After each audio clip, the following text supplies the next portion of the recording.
prazer, pessoal, estar mais uma vez aqui com vocês no nosso 6º episódio, penúltimo, dessa nossa primeira temporada da série Entusiastas da Mudança, né? Então, agradeço a vocês aí pela participação, contribuições, e que tem sido para mim, como já comentei no outro vídeo, algo muito interessante, uma experiência muito bacana estar trabalhando esses episódios com vocês, trocando experiência, aprendendo com vocês e contribuindo de alguma forma positivamente, acredito eu, na vida de cada um de vocês, tanto na parte empresarial como pessoal, caso vocês estejam conseguindo de alguma forma aplicar algum desses conhecimentos, conversas, métodos, frameworks que nós estamos conversando. Bom, eu queria ver até se eu já consegui liberar aqui um vídeo. Eu queria começar a nossa bate-papo de hoje, tá? Queria compartilhar um vídeo com vocês, depois eu coloco no nosso grupo, na verdade, no nosso diretório, para quem quiser acessar. E aí, mas é um vídeo assim que tem tudo a ver com a realidade de hoje, principalmente desse cenário, desse episódio de organizações exponenciais, tá? Vou tentar compartilhar, se alguém puder me dar o toque se está direitinho, se está dando para escutar. Vou colocar aqui para a gente.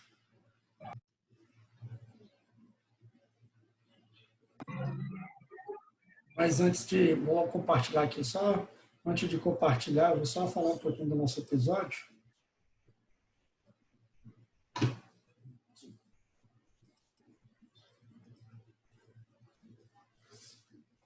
Bom, pessoal, nosso episódio, Organizações Exponenciais, um episódio bem interessante e, na verdade, conecta muito do que a gente já conversou nos 5 primeiros episódios. Né? A gente trabalhou no primeiro episódio Lean Think, pensamento limpo, pensamento enxuto, pensamento que combate desperdício.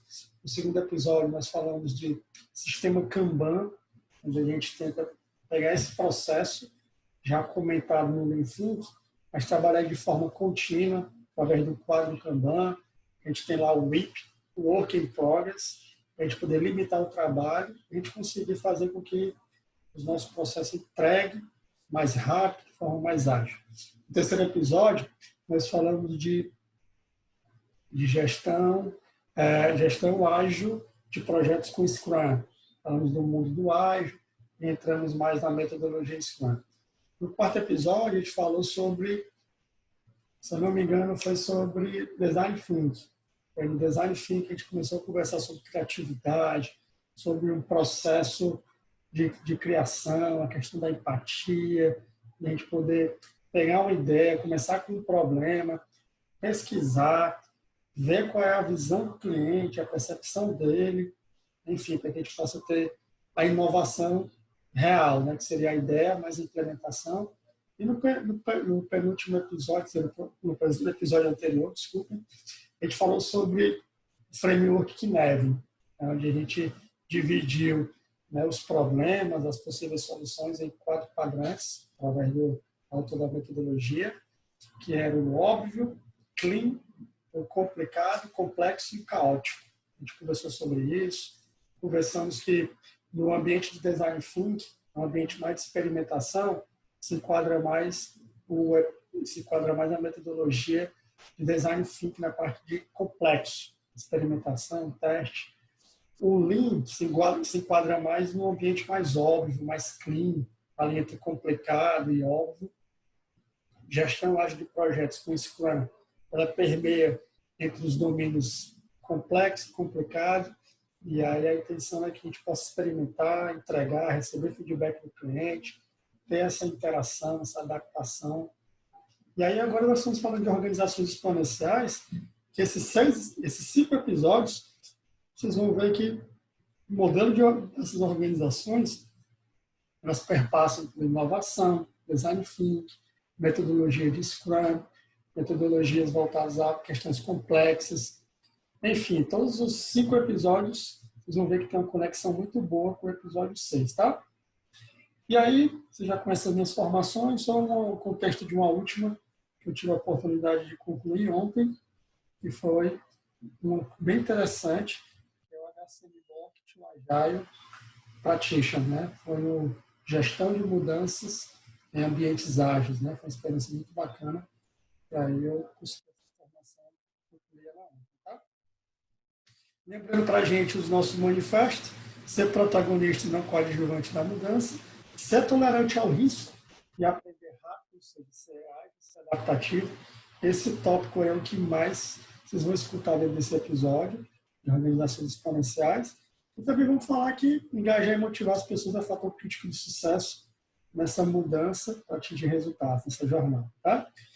Antes de entrar no assunto, né, dessa palestra, desse bate-papo, organizações exponenciais, esse episódio todo está voltado para esse livro. Não sei se alguém teve a oportunidade de ler.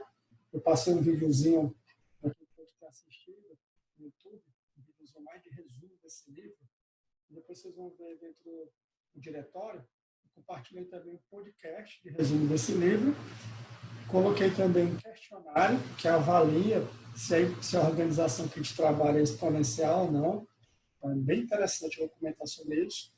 E também o Canvas de XOs, que são as organizações exponenciais. Então, você quer criar uma empresa desde o zero. Nesse conceito de organização exponencial, esse Canvas nos orienta e nos dá um direcionamento. Já deixei lá no diretório, passei para você. Então, eu vou comentar também na nossa palestra, tá? Os 3 autores desse livro, né, o Salim, Ismail, o Yuri e o Michael, eles são os 3 autores do livro, principalmente o Salim, tá? Vocês estão sentindo aí que o áudio está oscilando, né? Por isso que eu estou aqui. Ah, bacana. Aí está dizendo que as 2 primeiras esperaram você. Muito bem. Valeu, Luca. Está muito ruim, Paulinho, ainda, meu áudio. Estou conseguindo ouvir bem? Rafael, ele estava oscilando, ficando um pouco baixo e depois voltava. Eu não sei se é só no meu ou se são nos outros também, entendeu? Tá bom. Obrigado aí pelo feedback. Pessoal, só me dê um feedback aí sobre o áudio, se ele está oscilando muito, ou se foi mais uma questão de internet. O Patrick disse que está ouvindo bem. Oscilou um pouco, mas dá para ouvir. Acho que talvez também fico mexendo muito no meu tom de voz. Vou tentar manter o mesmo tom de voz, tá? E aí, pessoal, esses são os autores da metodologia, do livro Organizações Exponenciais, que hoje eles também fazem consultoria para as organizações que querem ser organizações exponenciais. Então, eles têm, inclusive, certificações nessa temática. Depois eu vou mostrar o link que tem aí. Eles têm uma certificação Foundation, que eu estou até trabalhando nela já, estudando, e tem uma certificação de consultoria também, ou de coach, nesse assunto, tá? Muito interessante e vale a pena a gente conhecer mais, né? Caso vocês se inspirem nesse entendimento. Para mim, pessoal, só deixar claro aqui para todos, esse livro é um livro que já está um pouco antigo, 2015 foi a última versão dele. Existe um outro livro que é Oportunidades Exponenciais, que já é um livro mais atualizado. Eu não tive a oportunidade de ler esse livro que eu comentei, Oportunidades Exponenciais. Mas, pessoal, depois que eu li esse livro, eu li mais ou menos em 2017, foi concluído a última versão em 2015, isso mudou radicalmente a forma de eu ver as organizações. Foi um choque para mim, minha formação em administração, e ver como a graduação de administração, por exemplo, como ela está defasada para que a gente possa entender como é que funcionam essas organizações exponenciais. No livro, ele já faz uma provocação. Ele diz o seguinte: organizações exponenciais, porque elas são 10 vezes melhores, mais rápidas e mais baratas que a sua. E o que fazer a respeito? Então, já o tema já me chocou. E quando eu fiz a leitura do livro, eu assim, fiquei bastante impactado com o que eu li e me ajudou a tentar começar a me organizar com essas certificações, formações, a aprender mais sobre as metodologias que estão por trás dessas organizações exponenciais, tá? E a gente vai conversar, entender um pouquinho mais sobre isso, mas o que eu posso afirmar para vocês é que 3 coisas me chamaram muita atenção nesse livro. Foi a atenção dada à inovação, até porque essas organizações, muitas delas são de tecnologia, então a inovação faz parte do seu DNA. Então, muito voltado para a inovação, ambientes inovadores, e aí para isso usa muito design thinking, entre outras metodologias. voltados para a inovação. Trabalha muito no ambiente complexo, entre complicado e complexo, que a gente viu no Kineve, no episódio passado.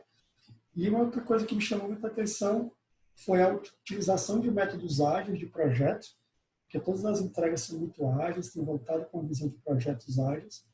E aí foi eu entrei muito forte para aprender mais sobre Scrum e outras metodologias ágeis. E outra coisa também que vai ser tema do próximo episódio, que é os OKRs ou os OKRs, que são os indicadores estratégicos, uma metodologia de gestão estratégica que essas organizações utilizam para trabalhar o gerenciamento dos seus negócios. Então, isso aí tudo me inspirou, essas formações, inclusive até essa sequência dos episódios, eu coloquei propositalmente como sexto episódio, Organizações Exponenciais, ele traz todo um leque dos 5 primeiros, e ele dá margem para o sétimo, que a gente vai conversar na próxima quarta, se Deus quiser, também às 19 horas, sobre OKRs ou OKRs, tá? Eu vou passar aqui um vídeo para vocês, espero que vocês consigam assistir, que é um vídeo muito impactante com relação à inovação. Como o nosso mundo está muito mutável, mudando muito, nós temos, esse vídeo já está até, de certa forma, não tão atualizados, tá? E aí, o Marcelo está perguntando aqui uma coisa interessante. Teremos uma segunda temporada dessa série? Sim. Eu estou organizando essa temporada ainda. Eu coletei muito feedback, uma parte prática que foi o episódio 4 de Design Thinking. O pessoal me deu muita ideia de como é que seria essa segunda temporada. No sétimo episódio, eu vou depois disponibilizar um questionário de avaliação, de melhoria, de propostas para a segunda temporada. E aí, logo em seguida, eu espero que o nosso grupo não se desfaça, né? Minha intenção é que a gente trabalhe na segunda temporada, e aí talvez mais customizado às necessidades de vocês, porque até então foi mais um meu entendimento de coisas que eu achei que poderia contribuir na vida de vocês, tá? Mas teremos sim, Marcelo. Obrigado por perguntar. Bom, vamos colocar aqui o vídeo, tá? Vou passar aqui o vídeo, vou tirar aqui da tela. Deixa eu só fazer uma perguntinha para quem estiver aqui. Alguém já leu esse livro, Organizações Exponenciais? Se puder levantar a mão, dar um ok no chat, ligar a câmera. Alguém já leu esse livro? Teve a oportunidade? Rodrigo dizendo que ainda não teve a oportunidade. Obrigado, Rodrigo. A Yuka também não. Mas já acabou de entrar na lista, né, o Yuka, do backlog de leitura. Alguém não? Bacana. Então vai ser novidade aí para convidar para todos, tá? Vou compartilhar agora aqui esse videozinho que ele introduz um pouco o que a gente vai conversar, tá? Deixa eu colocar aqui.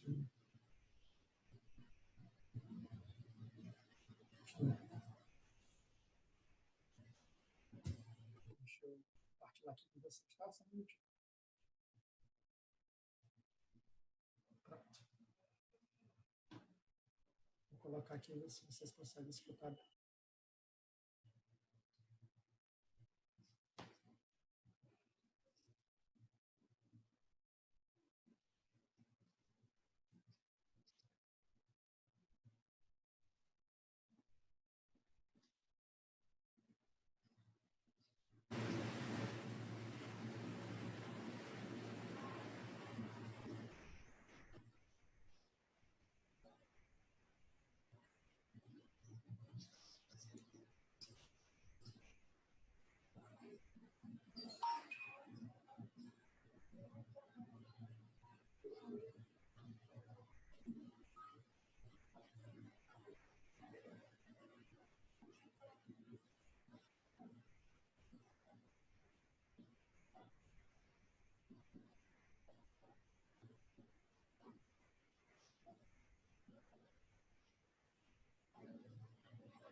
Rafa, o vídeo tá áudio, cara. Estão escutando o vídeo ou não? A gente tá vendo o vídeo, mas não tá escutando. Ah, tá. Deixa eu tirar aqui o meu fone, pode ser que seja isso, tá? Vou voltar aqui e aí tu me dá um feedback, por favor. Vamos tirar aqui.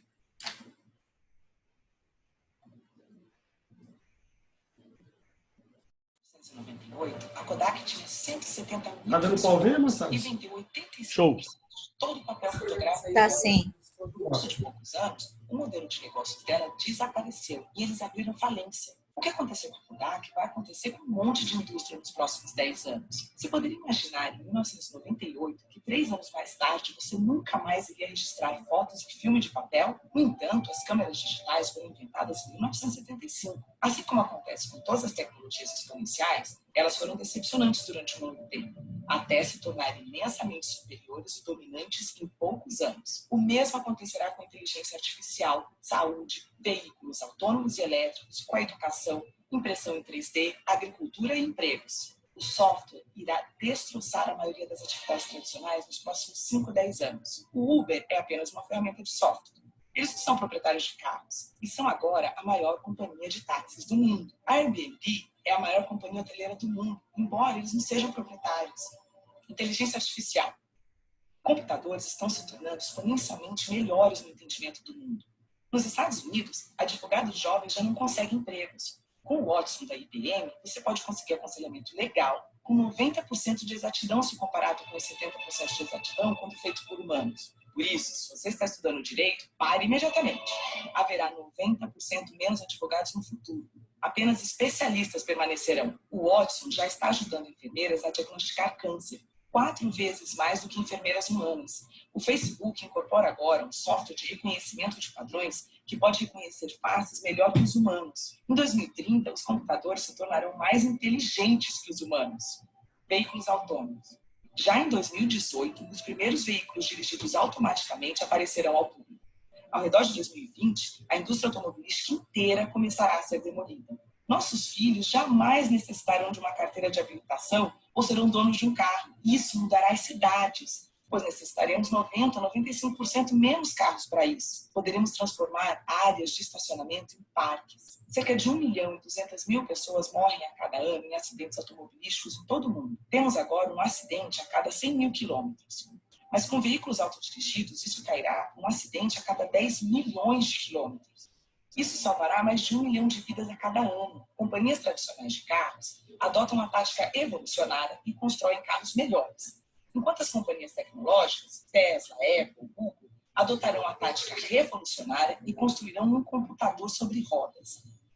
Eu falei com um monte de engenheiros da Volkswagen e da Audi. Eles estão completamente aterrorizados com a Tesla. Companhias seguradoras terão problemas enormes, porque sem acidentes, o seguro se tornará 100 vezes mais barato. O modelo de negócios de seguros de automóveis deles desaparecerá. Os negócios imobiliários também mudarão. Pelo fato de poderem trabalhar enquanto se deslocam, as pessoas vão se mudar para mais longe para viver em uma vizinhança mais bonita. Carros elétricos se tornarão dominantes até 2020. As cidades serão menos ruidosas, porque todos os carros rodarão eletricamente. A eletricidade se tornará incrivelmente barata e limpa. A energia solar tem estado em uma curva exponencial por 30 anos, mas somente agora você pode sentir o impacto. O preço da energia solar vai cair de tal forma que todas as mineradoras de carvão cessarão atividades ao redor de 2025. Com eletricidade barata, teremos água abundante e barata. A dessalinização agora consome apenas 2 kWh por metro cúbico. Imagine o que será possível se cada um tiver tanta água limpa quanto desejar, quase sem custo. Saúde. Teremos companhias que irão construir um aparelho médico chamado Tricorder, na série Star Trek, que trabalha com o seu telefone, fazendo o escaneamento da sua retina, testa a sua amostra de sangue e analisa a sua respiração por meio de bafômetro. Ele então analisa 54 biomarcadores que identificarão praticamente qualquer doença. Vai ser barato de tal forma que em poucos anos cada pessoa desse planeta terá acesso à medicina de padrão mundial praticamente de graça. Impressão 3D. O preço da impressora 3D mais barata caiu de $18.000 para $400 em 10 anos. Nesse mesmo intervalo, tornou-se 100 vezes mais rápido. Todas as maiores fábricas de sapatos começaram a imprimir sapatos 3D. A estação espacial tem agora uma impressora 3D que elimina a necessidade de se ter um monte de peças de reposição como era necessário anteriormente. No final deste ano, os novos smartphones terão capacidade de escanear em 3D.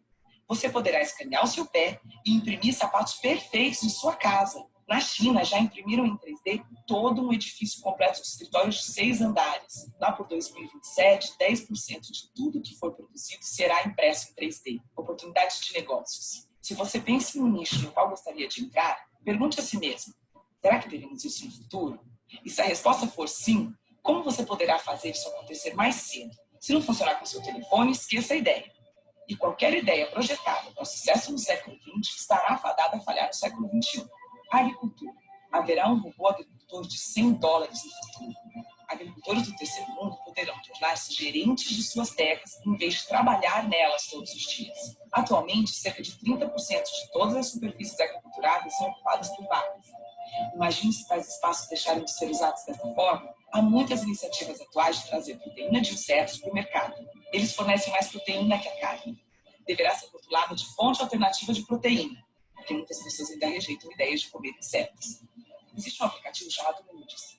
Significa estados de humor em português. Ele já é capaz de dizer em que estado de humor você está. Até 2020, haverá aplicativos que podem saber se você está mentindo pelas suas expressões faciais. Imagine um debate político onde estiverem mostrando quando as pessoas estão dizendo a verdade e quando não estão. O Bitcoin, dinheiro virtual, pode se tornar dominante e poderá até mesmo tornar-se uma moeda reserva padrão. Longevidade.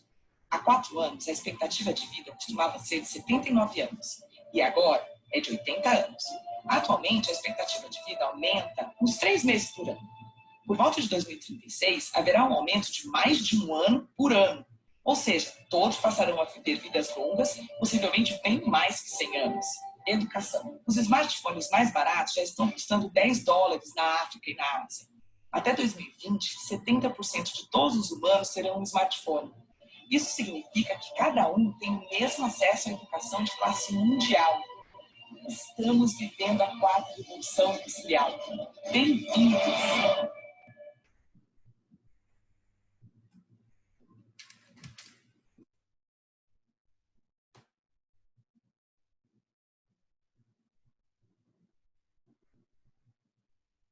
E aí, pessoal, vocês gostaram do vídeo?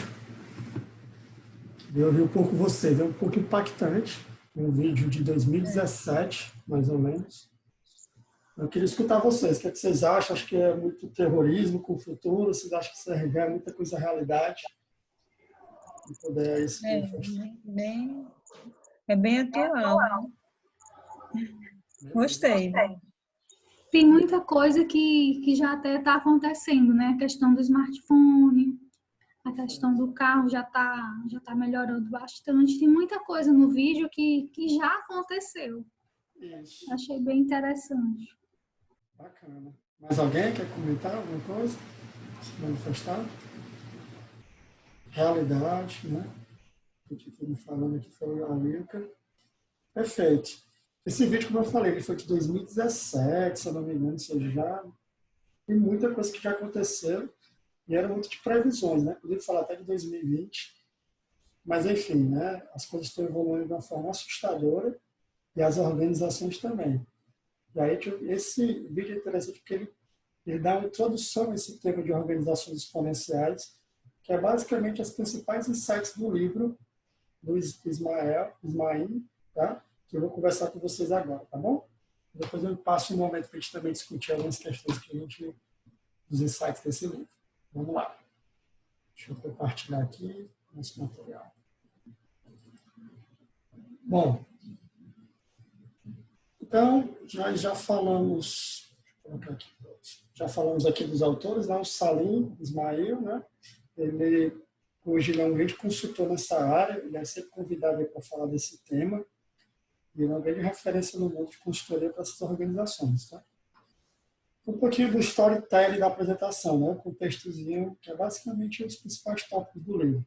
Primeiro eu vou falar um pouquinho da contextualização, depois eu vou entrar nos contextos relacionados ao modelo de gestão dessas organizações. Existem 10 características dessas organizações, eu vou comentar cada uma delas com vocês.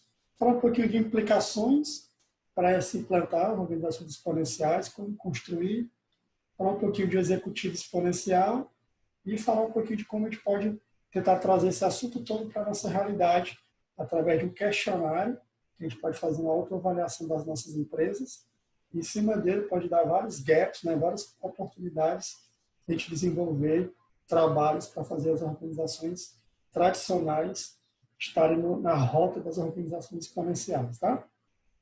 Bom, o primeiro contexto é interessante. A gente precisa quebrar um pouco o nosso mindset, nosso pensamento, nossa forma de entender as coisas, nosso pensamento, muitas vezes, é muito linear, tá? Então, quando a gente olha esse exemplozinho aí, né? Se uma passada tem 1 metro, com 30 passos lineares, você percorre 30 metros. Então, a gente tem muito esse pensamento linear, inclusive eu trabalho muito esse conceito de estudo de viabilidade, a gente usa muito histórico, uma coisa um pouco linear, mas quando a gente fala de crescimento exponencial, a gente está falando de uma visão de progressão geométrica, tá?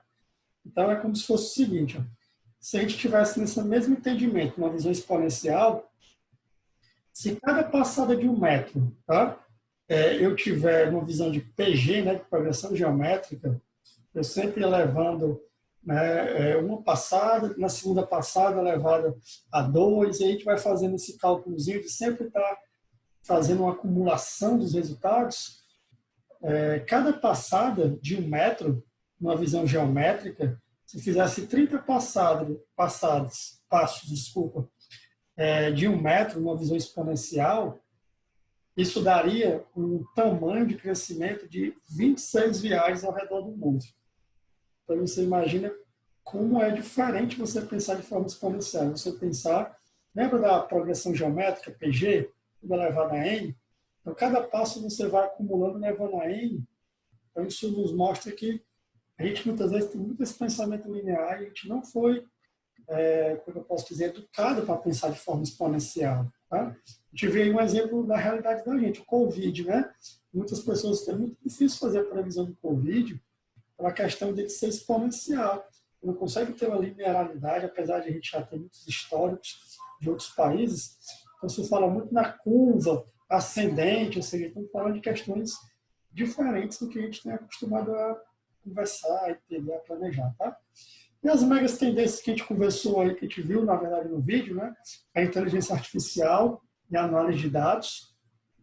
O livro que eu sorteei no último episódio, que é Inevitáveis, que ele fala de 12 forças que vão orientar o mundo, ele fala de várias forças, mas a principal é a inteligência artificial. Como a gente precisaria tentar entender mais, trabalhar com ela ao nosso favor, em vez de querer ficar lutando contra ela. Bom, a internet das coisas e sensores, a gente já sabe aí, a gente já vive esse mundo, né? E a tendência é cada vez mais aumentar isso. As impressoras 3D, a nanotecnologia, conhecimento perfeito, que é essas informações aí em tempo real de tudo, a biotecnologia, realidade virtual e aumentada, e a robótica avançada, né? Dizem que são as megas tendências da indústria 4.0 e já são realidade e a tendência é cada vez mais ser utilizadas, tá? Futuro digital, né? Essa aqui também é uma pesquisa do Fórum Econômico Mundial, uma pesquisa de 2015, projetando como vai estar o mundo em 2025, tá? Em 2025, novas tecnologias já estão integradas à rotina de parte da população mundial. Então, ele já é como se estivesse prevendo os próximos 10 anos em 2015. Esse Fórum Econômico Mundial, ele diz que 10% das pessoas vão usar roupas conectadas à internet. Então, a gente não é muito realidade ainda, mas vai ser. 90% da população usará smartphones, a gente sabe como está o crescimento exponencial do smartphone. Existe mais smartphones do que habitantes, né? Por exemplo, aqui no Brasil. 5% dos produtos de consumo estarão disponíveis para impressão 3D. Isso é uma tendência, né, que esse fórum colocou. 10% dos carros dos Estados Unidos serão autônomos. Isso, lembrando, 2025. E 30% das auditorias serão realizadas por inteligência artificial. Né? Tive algum aluno meu aqui do MBA de auditoria, controladoria, as disciplinas de auditoria, então já é uma coisa para ficar ligado. Existe uma tendência cada vez mais. O auditor lá, né, tradicional, ele tem que conhecer muito de inteligência artificial, de tecnologia, para ele usar ao seu favor nas auditorias. Então, isso aí já é uma coisa que a gente está começando a pensar, para se preparar. Tá? Tudo isso são previsões para 2025, mas parece que 2025 está tão longe, né? É daqui a 5 anos, né, pessoal? Então, está muito próximo. Isso aí é uma pesquisa de tendência, tá? E aí, no contexto do mundo exponencial, as mudanças, né? A gente está justamente nesse cantinho aqui, tá? Ó, deixa eu até pegar aqui um marcadorzinho, né? Nós estamos aqui, né? A gente pode estar questionando, minha vida é tão previsível, né? E o Covid chegou para dizer que a nossa vida não é previsível. quanto mudou a nossa vida.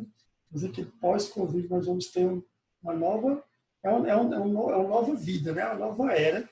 Não dá para a gente pensar na nossa vida antes do Covid, fazer as mesmas coisas antes do Covid. Irão mudar negócios, formas de trabalho, vamos aí o home office que tem algumas empresas, por exemplo, vou me recordar já o nome de uma dessas grandes exponenciais, que já disse que vai ser 100% home office para todas as equipes. Ou seja, é algo que vão trazer mudanças extraordinárias. XP e a Twitter, Rafael, já falaram. A XP e a Twitter. A Twitter foi que eu tinha ouvido falar, Marcelo. Bem lembrado, obrigado aí pela contribuição. E aí, Marcelo, o que é que está acontecendo? Né? Muitas vezes a gente não consegue prever esse futuro, né, do mundo VUCA, né, volátil, incerto, complexo e ambíguo. E aí o que é que vai acontecer? A gente pode chegar bem aqui no tempo, né, e a gente chegar com esse bonequinho aqui. Não esperava por isso. Ou seja, onde você realmente termina no futuro é algo que muitas vezes você não está preparado, que nós estamos com muitos pensamentos lineares ainda. A gente tem que começar a apostar em negócios e modelos de gestão que possam ser voltados para as pessoas, para a criatividade, para a necessidade do cliente e voltado também para a tecnologia. Ou seja, esse material que a gente está conversando vai ficar talvez muito claro para vocês que não dá para a gente estar apostando em produtos físicos, tá? Porque a gente tem que estar apostando em produtos digitais, né? O físico está se transformando em digital. A gente tem N casos, né? Como foi colocado o exemplo da Kodak, as nossas fotografias, os nossos livros, enfim, N exemplos, tá? Mas uma coisa muito interessante para a gente entender esse conceito exponencial é essa frase aí, esse autor, o Moore, né? Chama de Lei de Moore, é o seguinte, o que é que ele falou em 1965? Ele já, como diz os humoristas, já cantou essa pedra, né? Nós, bons cearenses, falamos isso. O poder de processamento dos computadores dobrará a cada 2 anos. Isso ele falou em 1965, ou seja, a cada 2 anos o poder de processamento dobrará. Tá? E aí, essa lei dos retornos acelerados, né, que começou com o Moore, esse autor, o Ray, ele diz o seguinte, o padrão de duplicação identificado pela lei de Moore se aplica a qualquer tecnologia da informação. Tá? Ou seja, o propulsor que impulsiona esse fenômeno da lei de Moore é a informação. Então, quantos negócios hoje não estão baseados na informação? Nos clientes que têm lá dentro da plataforma, as informações que eles geram, as suas interações, que se pensa, que se escreve. Né? Enfim, e aí tem um livro muito bacana, tem até esse livro, o nome dele é do Thomas Friedman. É Obrigado pelo Atraso. Né? Parece uma coisa estranha, obrigado pelo atraso. Na verdade, é a gente entender que nós estamos bem aqui, ó, nessa curvazinha bem aqui. Ó. Nós estamos exatamente aqui. Ó.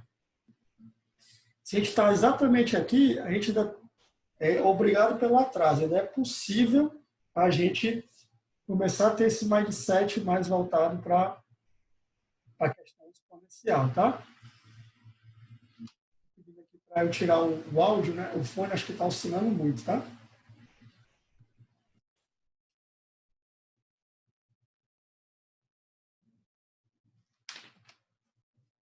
Bom, pessoal, estão conseguindo me ouvir bem? Tá tranquilo? Deixa eu sair aqui.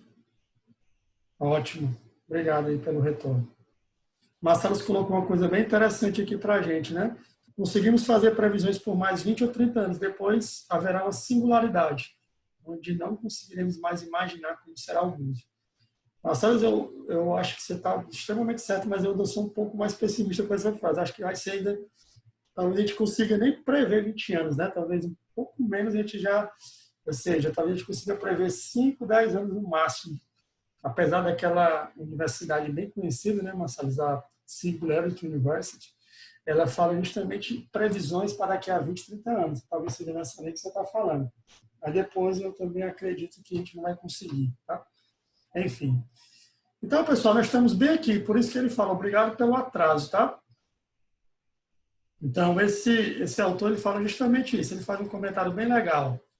Numa analogia, se a lei de Moore se aplicasse aos carros, um Fusca de 1971 hoje viajaria a 480 mil km por hora custaria 4 centavos e usaria um tanque de combustível por toda a sua existência, né? Essa é uma analogia, obviamente, um pouco mais exagerada de uma situação, mas se ela fosse aplicada para veículo na velocidade que está a tecnologia, ao Fusca, nesse exemplo, ele teria essas características atualmente, tá? Alguns exemplos aí que até foram citados no material, aí na verdade, no vídeo. A impressora 3D, né? Ou seja, na lei de Moore, ele fala justamente isso. Começa cara a tecnologia, a tendência é ela reduzir bastante os seus resultados. Então, a impressora 3D em 2007 era 40 mil dólares, agora está 100 dólares, está até mais barato, porque aqui é uma referência de 2014, ou seja, reduziu 400 vezes em 7 anos, ou seja, isso explica a lei de Moore. A tecnologia ela começa cara e a tendência é ela rapidamente baratear. Tá? Robôs industriais, antigamente era 500 mil dólares em 2008, em 2013 já se comprava por 22 mil dólares, ou seja, uma escala aí de 23 vezes menor em 5 anos. Né? A energia solar, 30 dólares por quilowatt-hora em 84, hoje a gente já tem 16 centavos por quilowatt, ou seja, 200 vezes em 20 anos. A biotecnologia, para escanear o DNA humano, 10 milhões, era esse gasto em 2007, hoje a gente já consegue fazer por 1.000 dólares, em 2014 está muito mais barato agora, ou seja, 10 mil vezes mais barato. E a medicina, escaneamento completo, 10 mil dólares em 2007, baixando para 500 dólares em 2014, ou seja, 20 vezes. Pessoal, com isso, nos mostra como a tecnologia ela pode reduzir, se baratear, né? Ter um acesso mais barato de forma mais exponencial. E aí nós temos justamente esse entendimento que nós planejamos muitos crescimentos organizacionais, as questões das nossas empresas de forma linear. Mas, por exemplo, as organizações exponenciais, que aí na provocação do nome do livro diz, crescem mais de 10 vezes comparado com os pares, né? Ou seja, empresas concorrentes diretas, elas estão nesse escalado exponencial. Isso nos explica, muitas vezes, algumas startups que começam com 3 pessoas aí numa garagem do Vale do Silício. A empresa começa ali, 3 pessoas desenvolvendo uma grande necessidade, como, por exemplo, o Waze, e daqui a 2, 3 anos está vendendo por milhões ou bilhões. Né? Chamam-se as startups unicórnios. Né? Ou seja, como é que a gente prevê um crescimento desse? Ou seja, posso prever de forma exponencial, né? Tentativa de se prever. Tá? E aí foi o conceito que eu coloquei no áudio hoje para quem pode ter escutado. Uma organização exponencial é aquela cujo impacto ou resultado é desproporcionalmente grande, pelo menos 10 vezes maior, comparado aos seus pares, devido ao uso de técnicas organizacionais, ou seja, técnicas organizacionais, pessoal, é design thinking, é sistema Kanban, é métodos ágeis, como, por exemplo, o Scrum, que é o método mais utilizado. Tá? É entender que o mundo é complexo, é trabalhar decisões com base no framework NEV. Okay? Então, essas técnicas organizacionais, elas alavancam as tecnologias aceleradas. A gente comentou algumas tecnologias, né? Aceleradas. Enfim, até que foi colocada a questão do óculos, os relógios, o próprio smartphone, realidade virtual, aumentada, todas elas são exemplos de tecnologias aceleradas. Tá? E aí as XOs, né, as organizações exponenciais, elas são construídas com base na tecnologia da informação que desmaterializa o que antes era de natureza física e o transfere ao mundo digital sob demanda. Né? A gente viu um exemplo clássico do Instagram versus fotografias que muitos de nós lembramos que tinham 12, 24 pontos, 36 pontos. Era digital, era físico, se transformou em digital. Então, o Instagram é um exemplo muito clássico da desmaterialização do que antes era físico no mundo digital. A gente tem que apostar em soluções digitais para atender expectativas e necessidades de clientes. Tá? Não adianta que ficar explorando questões físicas, tá? Produto físico. Enfim, exemplos de XOs, o Uber, TED, Local Motors, a Google, a Waze, GitHub, Valve, que é essa parte de jogos, Ryan, o IMB, ou seja, alguns aí são mais conhecidos da gente, muitas vezes até a gente, tipo Waze, Google, IMB, TED, Uber, são coisas que estão no nosso dia a dia.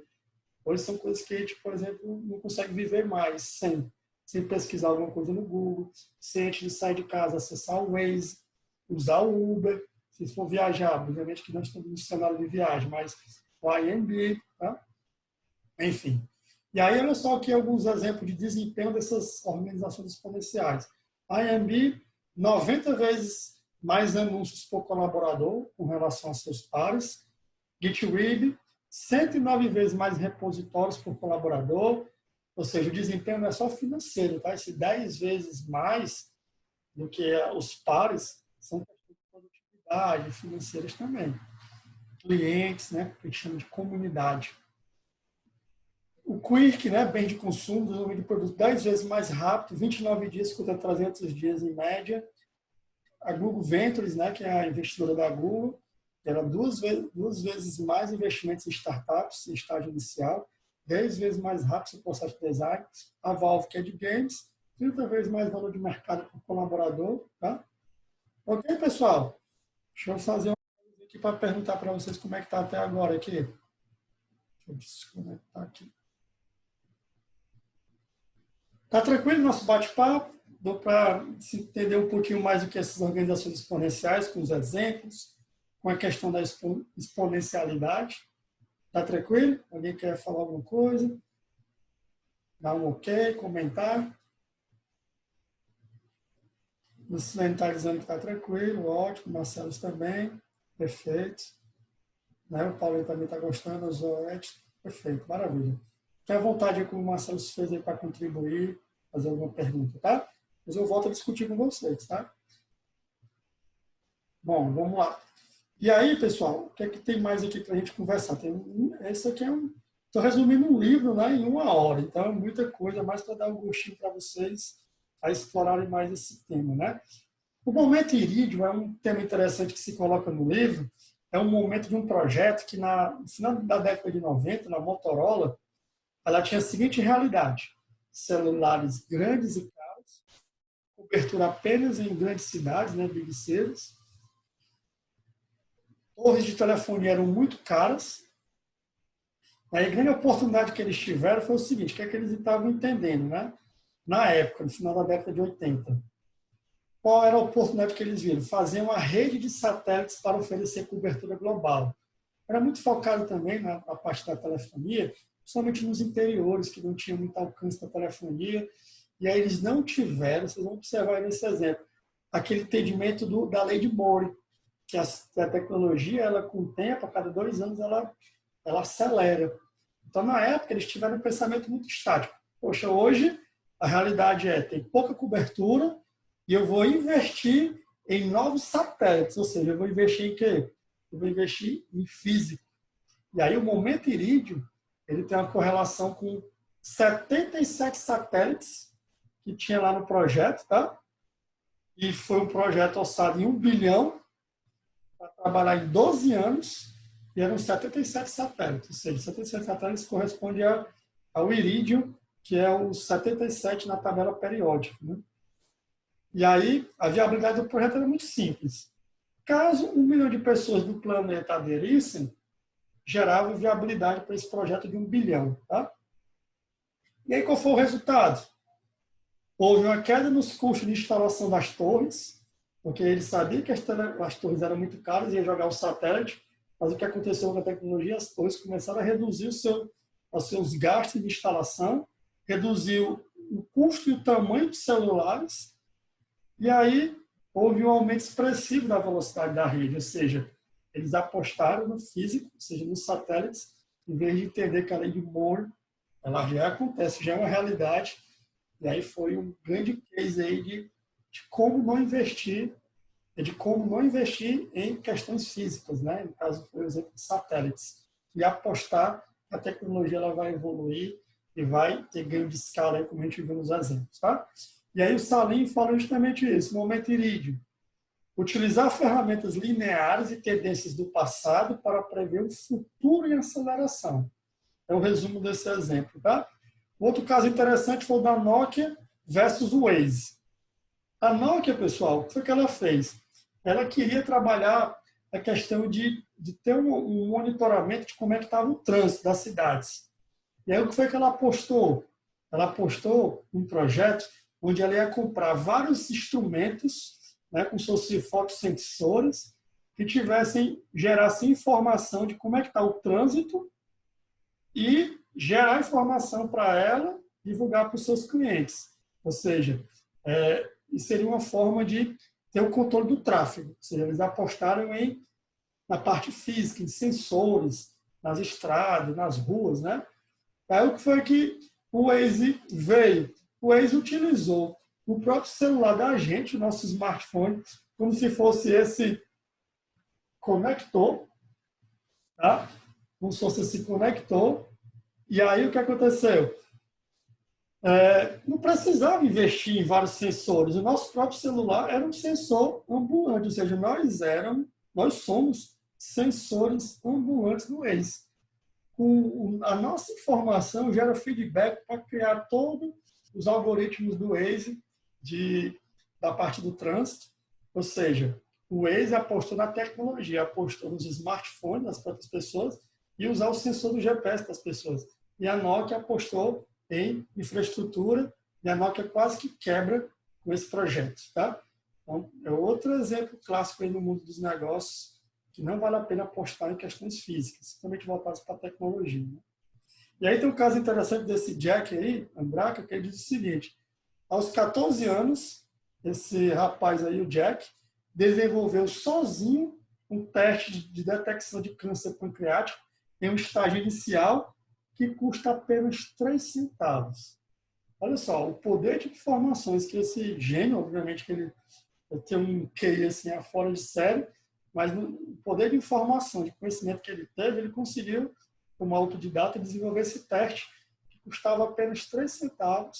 E aí, a abordagem desse Jack é 26 mil vezes mais barata que a realidade no momento, lá de detecção do câncer pancreático, 4 vezes mais sensível e 126 vezes, mais rápido do que o diagnóstico de hoje. Olha só, pessoal, como ele apostou em tecnologia, desenvolveu algo em cima de todo o conhecimento que já está espalhado na humanidade. Quantos Jack não deve ter hoje? A gente espera muito que tenha um Jack desse para sair logo essa vacina, se Deus quiser, logo desse nosso Covid, para a gente poder tentar voltar, né, o mundo dos negócios, a vida que não vai ser mais a vida que a gente tinha antes, mas a gente poder, pelo menos, ter mais segurança para voltar. Né? Bom, características e atributos de uma organização exponencial. Como se tornar exponencial? Pessoal, isso aqui é como se fosse um framework, tá?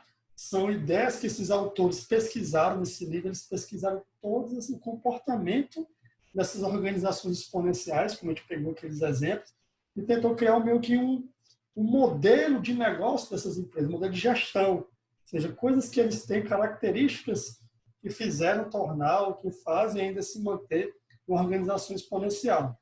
Então, um deles, o primeiro é o propósito transformador massivo, e aí existe o lado do cérebro mais voltado do lado direito para criatividade, crescimento e certeza. Tem 5 atributos que ele chama de escala: equipe sob demanda, comunidade, algoritmos, ativos alavancados e engajamento.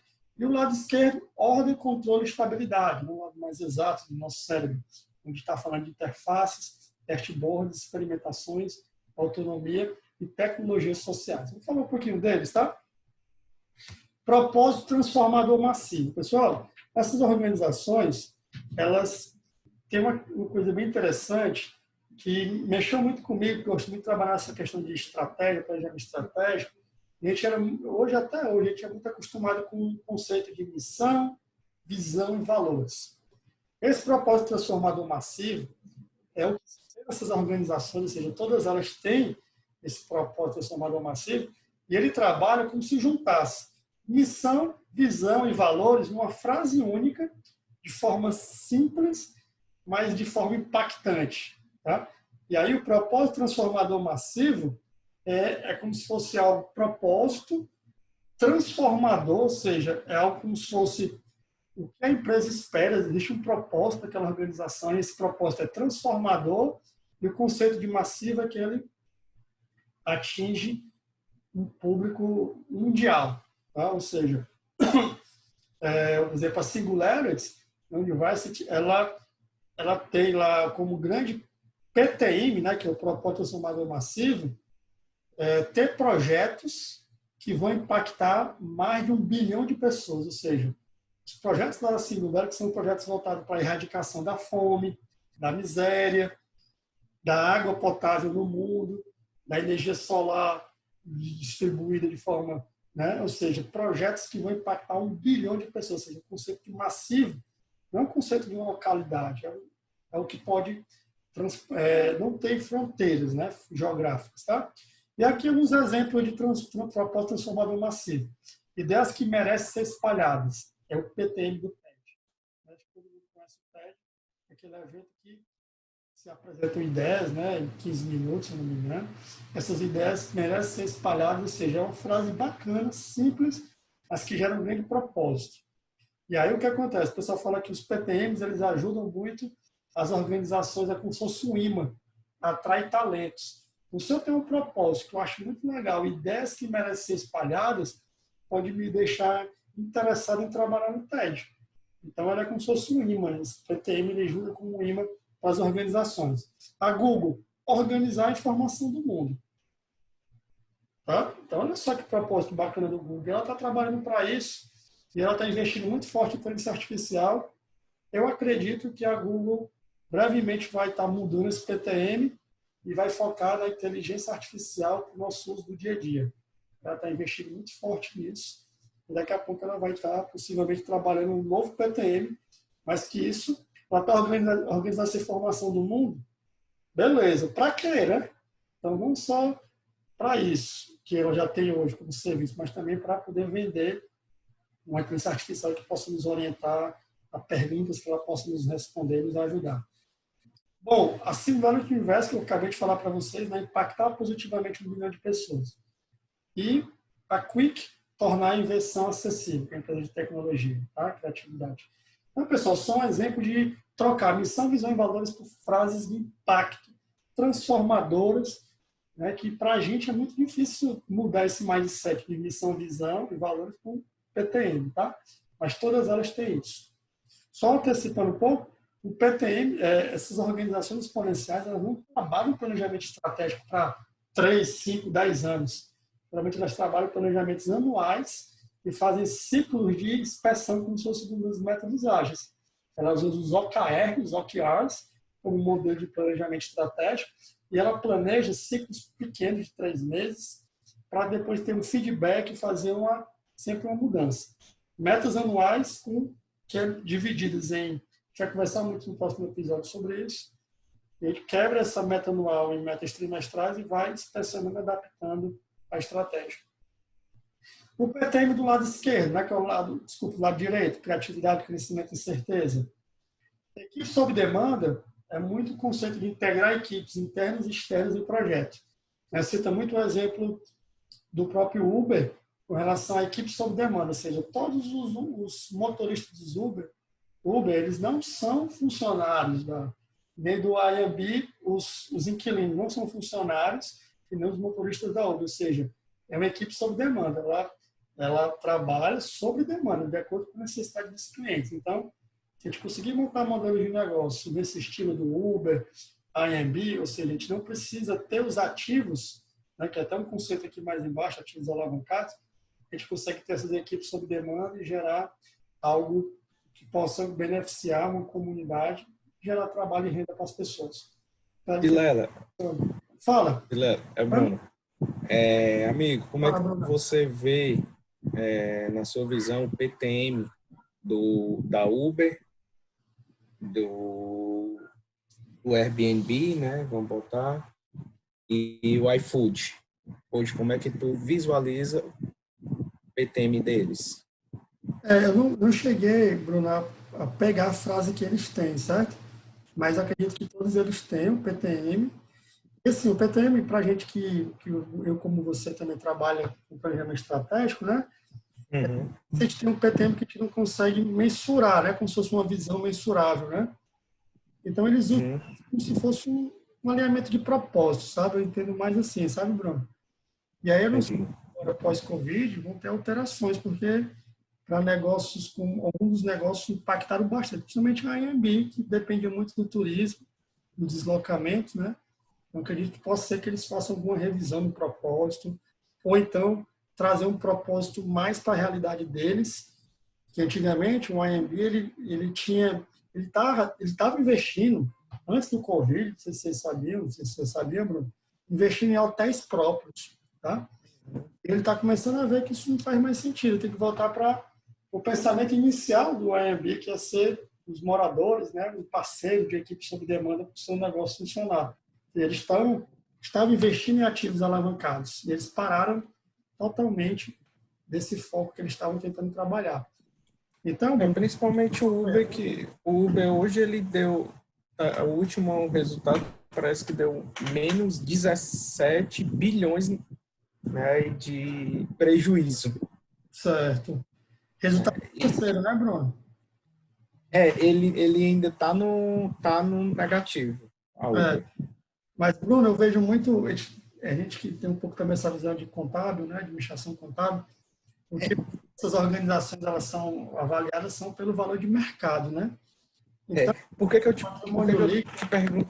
isso, no caso dela, quando você vai avaliar o valor de mercado de um Uber desse, é algo que foge todas essas contas de resultado financeiro, receita. Por que eu te perguntei do PTM dele, certo? Porque eu tenho uma visão que eu e mais alguns outros grupos de relacionamento que eu tenho, a gente vê que a Uber, o propósito dela não é esse que ela está oferecendo hoje. O propósito dela que eu vejo é que ela vai mapear o comportamento dos consumidores todinho. Que horas o Rafael vai... o melhor horário para me entregar um negócio para o Rafael? Qual é o caminho que o Rafael faz? Ele está mapeando, da mesma forma do Uber, o iFood hoje ele sabe todos os seus gostos. E só quem tem essas informações, nem o restaurante tem acesso. Só quem tem é Rappi, iFood, só quem tem é Uber. Ele não repassa para ninguém, né? Então, eles estão mapeando o comportamento do consumidor. Perfeito. Assim, a gente entende essa lógica, né, Bruno? Mas, assim, eles não deixam claro dessa forma, né?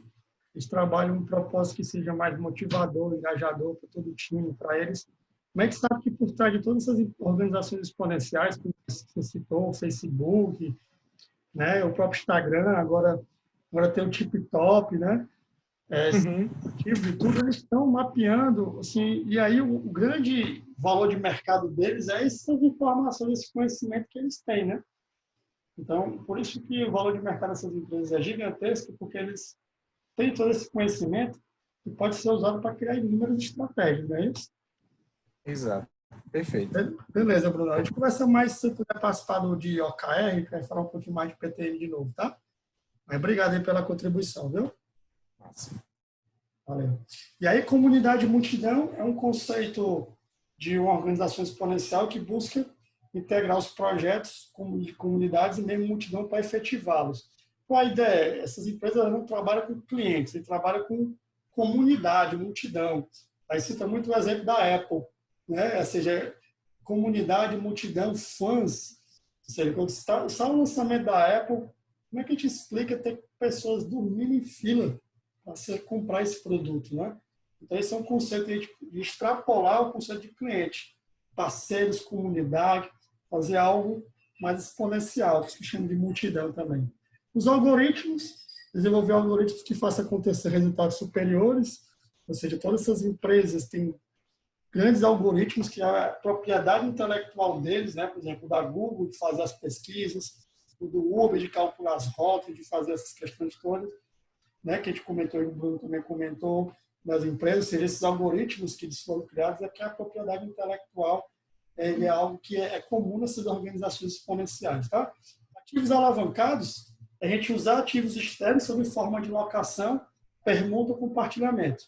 É o exemplo do Uber com relação a carros, que eles são donos dos carros, e o Airbnb, que não são donos dos hotéis. Ou seja, é tirar um pouco desse conceito de querer ter as coisas físicas, parede. O que precisa ter é o core business, negócio, informações. Hoje, o grande ativo que trabalham somente de serviço é a informação, né? A informação hoje é o principal commodity desse nosso mundo VUCA, tá? Engajamento.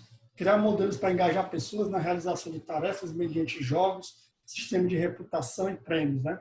E aí, engajamento é algo muito forte que se trabalha nessas organizações exponenciais.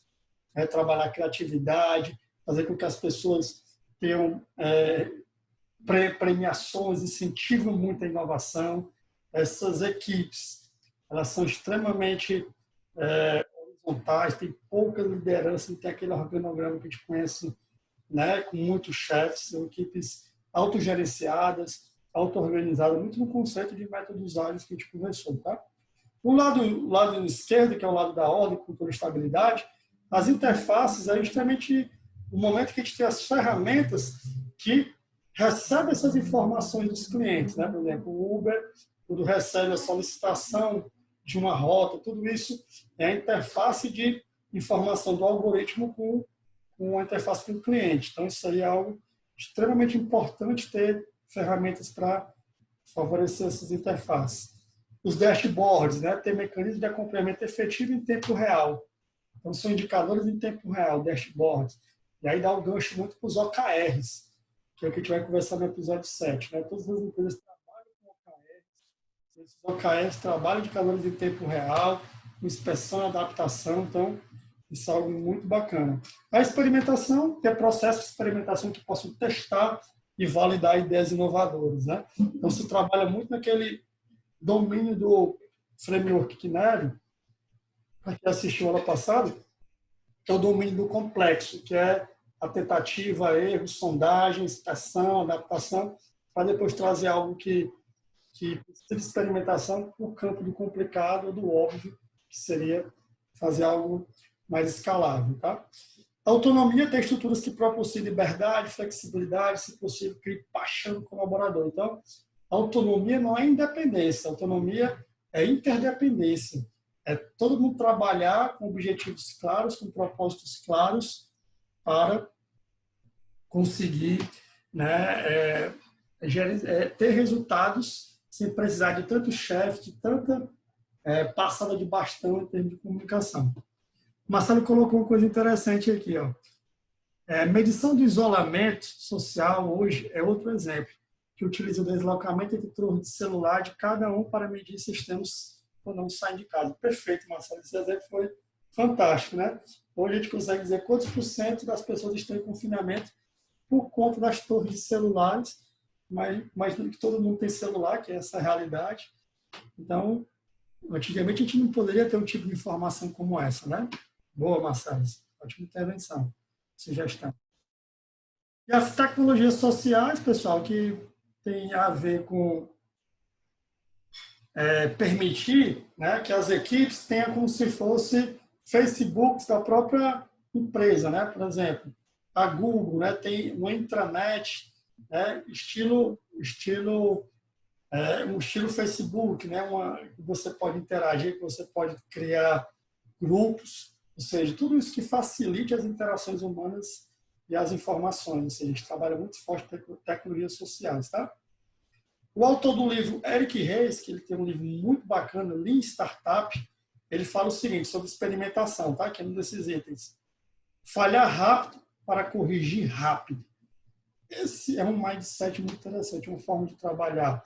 Ou seja, hoje quem falha é crucificado em muitas organizações. Ou seja, as organizações são muito intolerantes ao risco.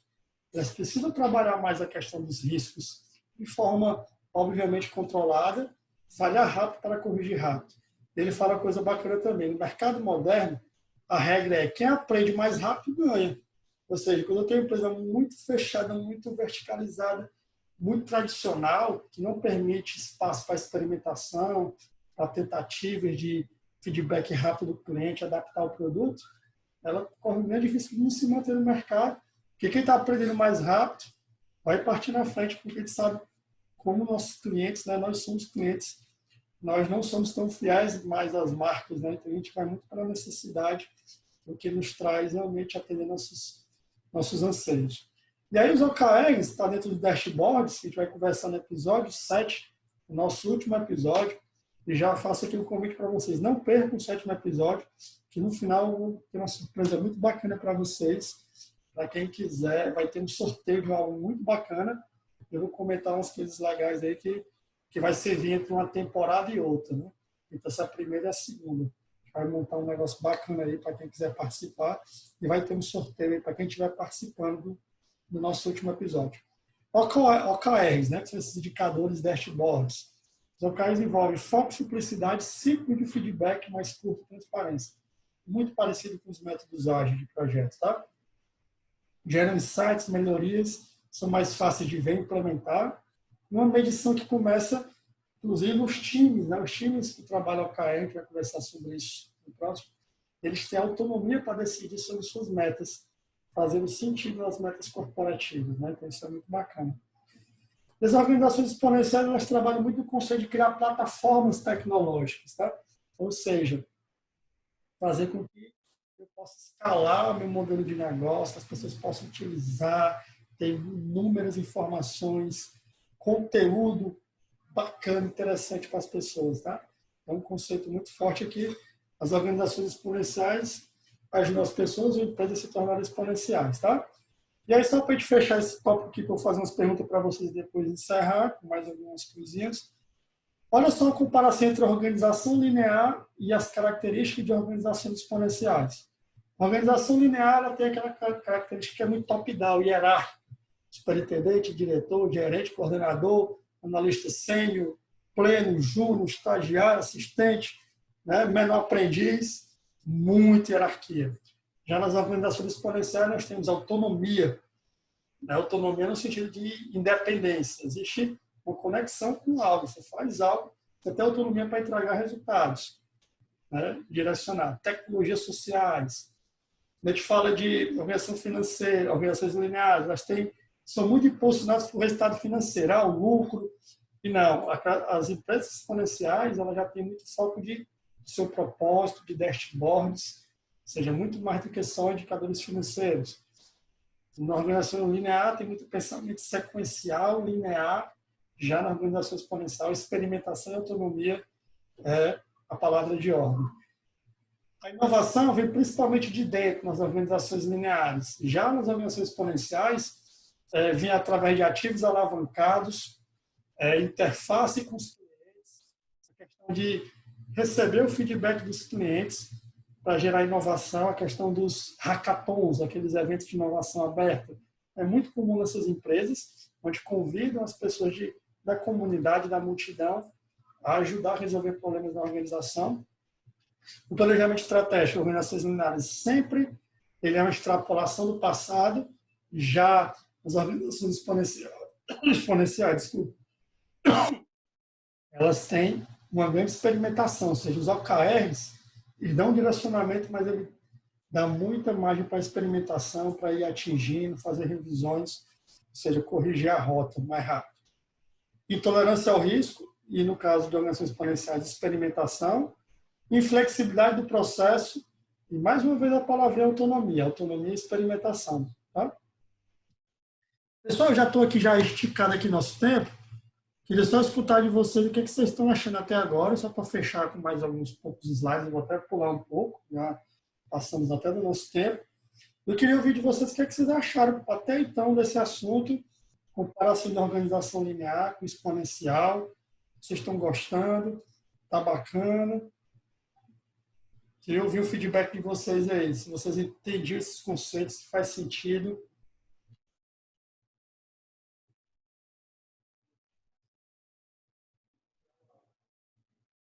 Boa noite a todos. Boa noite, Rafael. Boa noite, Rafael. Tudo bom? Tudo bem. Até agora, para mim, muita informação nova, né? Eu acho que a organização que eu estou agora no momento, ela está mais uma organização tradicional.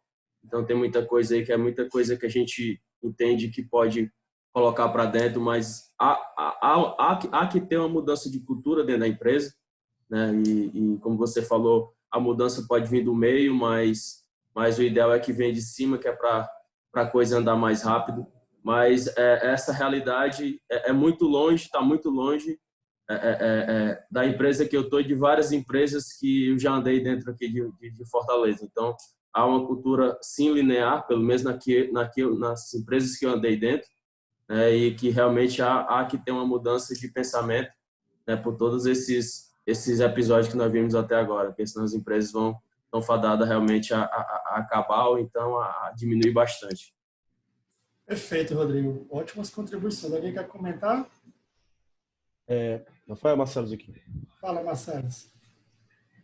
Não, só para complementar e concordar, né, com tudo que você está colocando e dizer que, bicho, a velocidade agora começou a aumentar de forma absurda, né? A gente tem que estar realmente preparado, empresas e profissionais, né, cada vez mais antenados com as mudanças e as competências que essas empresas, essas organizações exponenciais exigem, demandam da gente. As empresas que estão vivendo muito dia a dia, né, nas suas organizações mais tradicionais e não estão atentas às mudanças, às transformações necessárias, nos seus processos, as suas inovações, elas não vão, a gente costuma dizer que elas vão nem saber o que aconteceu quando elas sumirem do mercado. Não vão nem perceber por quê, o que foi que aconteceu, por que desapareceram meus clientes, não vão estar antenadas com isso, né? E as empresas que conseguem aí uma longevidade, né? Tem algumas empresas de tecnologia, né? A IBM, há quanto tempo a IBM está no mercado, né? Sobrevivendo, né? Se reinventando todos os dias, né? O grande segredo dessas grandes empresas multinacionais, principalmente da área de tecnologia, elas estão se reinventando o tempo todo e principalmente comprando as pequenas, comprando as startups, né? Comprando boas ideias, né? Se você surge com uma boa ideia, você monta a sua startup, você lança seu produto no mercado, se ele tem sucesso, amigo, pode se preparar que vai vir uma grande, vai te fazer milionário, mas vai pegar teu produto para ela e vai fazer duas coisas. Ou vai dar um sumiço do teu produto e colocar o dela, né? Para você não ser concorrente, ou então ela vai colocar teu produto mesmo, vai botar uma roupagem do que ela é e vai ganhar o dinheiro que você ganharia por ela, né? Mas não se preocupe que você vai ficar milionário, tá? Ela vai te pagar bem. Mas essa é a ideia, cara. Eu queria só contribuir com isso aí, que não tem mais volta, não. Não tem mais volta, não. Tem não. E é bom a gente mudar nosso mindset, né? Esse livro mexe muito com a gente, para a gente poder entender que daqui a pouco a gente está trabalhando nessas empresas e elas têm esse tipo de modelo de negócio. Você que trabalha em uma empresa que não está, já entender que existe esse modelo e que a gente precisa conhecer, porque pode ser que daqui a pouco a empresa que a gente está trabalhando, como você comentou, vai ser adquirida por uma organização dessa, né? Fala, Patrick, quer comentar alguma coisa? Quero sim, Rafa. Boa noite. A indústria hoje 4.0, dentro do cenário brasileiro, o nosso grau de aderência é 1.6 de acordo com a CNI. Com essas práticas, principalmente daquele vídeo que você mostrou inicialmente, da impressão 3D, de OKR, de digitalização e manipulação de dados. Dentro hoje do nosso contexto econômico, agrário, basicamente, e industrial, eu acho ainda bastante desafiador a implementação de uma iniciativa na sua totalidade e plenitude de uma organização exponencial. O que eu consigo enxergar hoje dentro do contexto no qual estou inserido, ele parte muito de um setor, por exemplo, o P&D. P&D que ele sempre está aí buscando fazer de forma diferente e olhando as novas tendências para poder se atentar ao mercado. Mas a grande estrutura dorsal das empresas brasileiras ainda continuam trabalhando nessa forma hierárquica, né? Como você colocou naquela tabela de hierarquia, inflexibilização, para poder até atender outras prerrogativas, como a norma ISO 9001, por exemplo. Ela amarra muito, às vezes, alguma iniciativa de se fazer diferente, porque se a empresa não conseguir se adequar, ela corre o risco de perder uma certificação que hoje ainda é muito valorizada e muito reconhecida mundialmente. Aí fica nesse trade-off entre fazer o diferente ou então continuar fazendo o que sempre eu fiz e que até em dado momento vem dado certo. Porque o custo da mudança, às vezes, ele pode custar muito caro. E todo esse processo leva décadas de implementação, eu tenho certeza disso. Verdade. Era isso, Rafa. Obrigado. Bacana, Patrick. Ótimas contribuições, viu? Mas alguém quer comentar alguma coisa? Faltam só uns 3 slidezinhos para a gente encerrar, tá? Aí depois eu volto e a gente faz um fechamento, tá? Legal. Vamos fechar aqui. Eu vou pular aqui alguns slides, porque depois eu vou disponibilizar para vocês, tá? entrar aqui só para... Ele fala aqui de algumas implicações das organizações exponenciais. Ele diz que informação acelera tudo, a corrida para a desmonetização, disrupção é nova norma, você vai buscar ideias, né? Trabalho de design, enfim, criar ambientes para fazer ideias extremamente inovadoras, navegar no oceano azul, cuidado com o especialista, ou seja, é importante ter essa visão mais interdependente, colaborativa, e não de uma pessoa só, um especialista. Morte ao plano quinquenal, ou seja, trabalhar planejamentos mais curtos, em vez de ser planejamentos de muito tempo. O menor vence o maior, a LUG não possui, a confiança vence o controle, e o aberto vence o fechado. Né? Quantas organizações estão focadas muito no controle e não têm confiança nos seus colaboradores? Né? Tem organizações que estão colocando um medidor, se a pessoa no home office, quanto tempo ele está trabalhando dentro do sistema da empresa através da VPN. Ou seja, cadê a autonomia, cadê a confiança, né? Então, tem empresas desse tipo, né? Infelizmente ainda. Tudo é mensurável, qualquer coisa é reconhecível, mas são implicações dessas organizações. Para construir uma organização exponencial, ele dá aqui um passo a passo. Escolher um PTM, tá? Fazer parte de comunidades relevantes, compor uma equipe, ter uma ideia revolucionária, criar um canvas de negócio, um modelo de negócio, tá? Criar um produto mínimo viável, né? Fazer uma prototipação antes de tentar investir forte na ideia. A gente falou de MVP lá no episódio de Design Think. Implementar o escala e o IDEAS, que seria aquelas 5 características de cada um. Definir uma cultura. Aí aqui já dou para cultura colaborativa, voltada para um mindset inovador. Fazer perguntas chaves periodicamente para estar sempre gerando lean, né, melhoria contínua, e manter e construir uma plataforma. Tá? Fala também de organizações exos para grandes empresas, né? Ou seja, eles dizem que as grandes empresas hoje, como a Coca-Cola, tá? A Unilever, elas são grandes empresas e muitas vezes elas são chamadas de dinossauros, né? Como é que vai estar a convivência entre os dinossauros e as organizações exponenciais, né? Então, ele diz que as organizações dinossauros, que são muito tradicionais, grandes, elas podem estar fazendo um mix aí para organizações exponenciais, como o Marcelo comentou. Então, eduque a auto-administração e contrate jovens líderes para as cargos estratégicos, faça aquisições ou parcerias com startups inovadoras, o Marcelo comentou isso também, realizar parcerias com incubadoras e aceleradoras, criar hackathons, né? A empresa hoje no Brasil, a Electra, que é de energia, que ela ganhou o prêmio GPTW, acho que uns 10 anos, o colaborador que dava uma ideia bacana, ele formava uma empresa onde essa empresa de energia, como se fosse a Enel daqui, era sócio desse colaborador. Ou seja, olha só o ambiente inovador colaborativo que existia lá, né, que existe ainda. Né? Grupos focais de inovação, organizações exponenciais do leite, né, que seria o LIGHT, né, pequenas startups trabalhando dentro para poder trazer inovações para a empresa.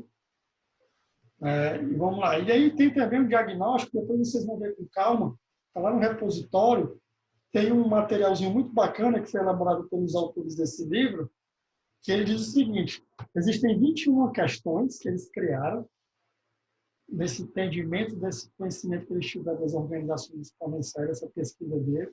E essas 21 questões estão subdivididas nesses temas: 3 perguntas para recursos humanos, gestão de ativos, 2 para comunidade e multidão, 2 para engajamento de comunidade e multidão, capacidade social, dados, ou seja, aqui está a quantidade de perguntas, né, para cada um desses temas. Então, eles criaram um questionário, que são 21 questões, e cada questão vale 4 pontos. Então, se eu preencher as 21 no melhor resultado, que é 4 pontos, eu posso chegar a 84 pontos nesse modelo que eles criaram, tá?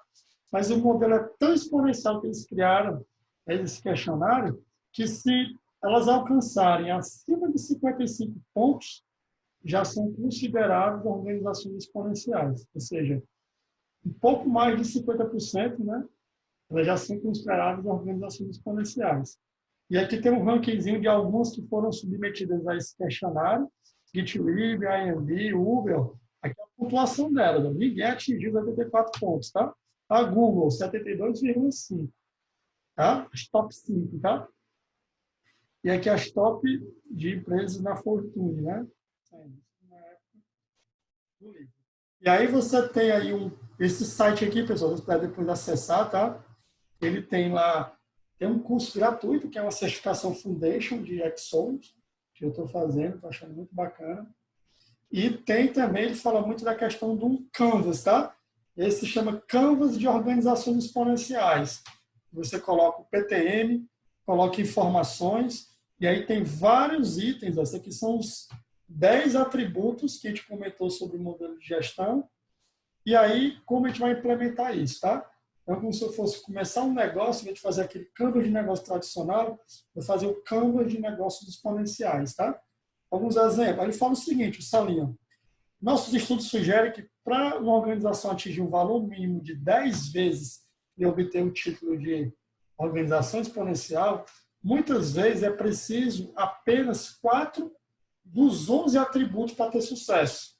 Ou seja, esses 10 atributos aqui, 5 de um lado, 5 do outro, o PTM, se tiver em torno de 4 atributos desses, já pode se considerar também uma organização exponencial, tá? E aqui tem alguns exemplos da IMB, tá? Preenchidos aqui desse Canvas, tá? A IMB aqui, o propósito transformador dela. E aqui tem uma explicaçãozinha sobre cada um dos temas, tá? Ou seja, como elas são inseridas nessas características, tá? Okay? Tem também aqui da Coca-Cola. Depois vocês vão ver, não queria ler porque é muita informação, tá? Da GoPro, né? Aquela maquininha lá. Também tem, ou seja, ela nem tem todos, mas ela já tem mais de 4. Então, ela já é considerada exponencial, né? Tem um quociente maior do que 54, tá? Fala também do executivo exponencial, né? Que vai ter que estar sempre questionando informações, trabalhar um PTM, trabalhar inovação, automatizar processos, inteligência artificial. E para fechar na sua discussão, eu abro para perguntas. Acho muito bacana essa frase do Salim, autor do livro. No futuro, só haverá inscrição de um cargo e apenas um solucionador de problema criativo e adaptável. Ou seja, extremamente os temas da nossa série de entusiastas da mudança. Criatividade, adaptabilidade, agilidade, experimentação, né? Estratégia de indicadores ágeis. Então, pessoal, é como se nós, daqui a 10, 15 anos, seja o exemplo lá do Marcelo, daqui a 15, 20 anos, nós só vamos ter esse cargo. Porque tudo que for operacional, que for simples e fácil de replicar, os robôs, os chats, as automações, os RPAs, a inteligência artificial vão fazer por nós. Nós vamos trabalhar no lado onde as máquinas não trabalham, que é a nossa criatividade. Tá? Obrigado, pessoal. Eu fico à disposição agora para ver o feedback de vocês, se vocês gostaram, se foi bacana, se deu para abrir um pouco a mente aí sobre essas características do modelo de negócio.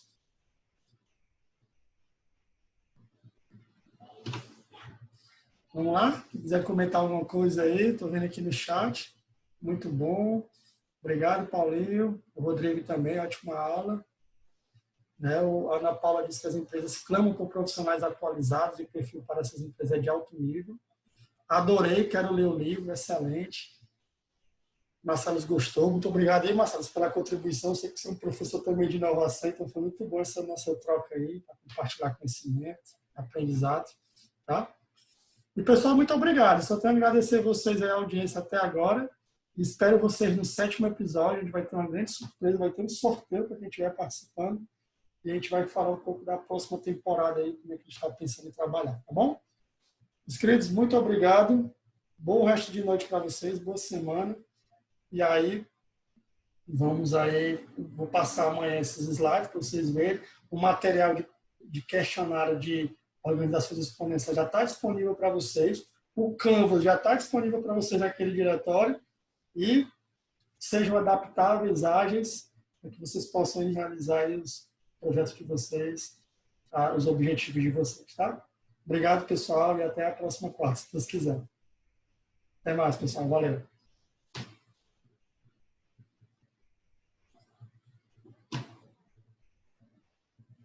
Quem quiser também me seguir no Instagram, depois eu vou compartilhar lá no grupo do WhatsApp.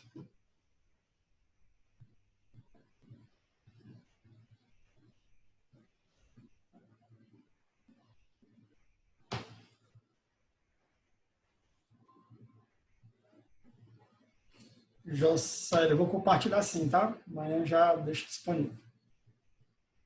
Obrigado, José, Milton, Laura.